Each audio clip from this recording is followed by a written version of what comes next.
Hi friends, आज आपण केला आहे व्हेज पुलाव. हा व्हेज पुलाव अगदी टेस्टी होतो.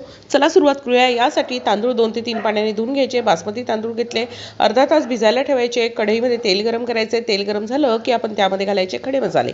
यामध्ये दालचिनी, लवंग, मिरी आणि हिरवी मिरची घालायची. त्यानंतर कांदा घ्यायचा आहे. कांदा परतला गेला की त्यामध्ये हिरवी मिरची घातली आहे. त्यानंतर घालायच्या आपल्याला भाज्या. भाज्यांमध्ये हिरवी मिरची ऑप्शनल आहे, नाही घातली तरी चालते. भाज्यांमध्ये आपण घालायचं आहे मटर, फुलकोबी, गाजर, बटाटा आणि फ्रेंच बीन्स.